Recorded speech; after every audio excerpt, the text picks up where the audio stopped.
قرضہ ایک خطرناک مصیبت ہے، قرضہ ایک مشکل امتحان ہے، قرضہ ذلت کا نشان ہے۔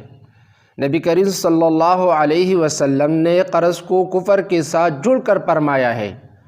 ابو سعید خدری رضی اللہ تعالی عنہ کی روایت ہے کہ میں نے رسول اللہ صلی اللہ علیہ وسلم کو یہ دعا فرماتے سنا: اعوذ باللہ من الکفر والدین، یا اللہ میں آپ کی پناہ چاہتا ہوں کفر سے اور قرض سے۔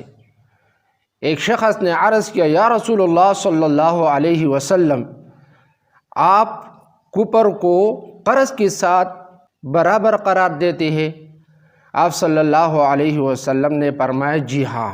ایک اور روایت میں رسول اللہ صلی اللہ علیہ وسلم نے قرض کو ذلت کا نشان قرار دیا ہے۔ رسول اللہ صلی اللہ علیہ وسلم کا ارشاد ہے: الدین رعیۃ اللہ فی الارض فاذا اراد اللہ ان یذل عبدا وضعہ فی عنقہ، یعنی قرض زمین پر اللہ کا جھنڈا ہے، یعنی ذلت کا نشان ہے۔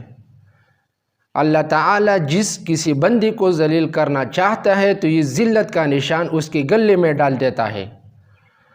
اور روایات میں آتا ہے کہ نبی کریم صلی اللہ علیہ وسلم جن چیزوں کی شر سے بہت کثرت سے پناہ مانگتے تھے ان چیزوں میں سے ایک قرض بھی ہے۔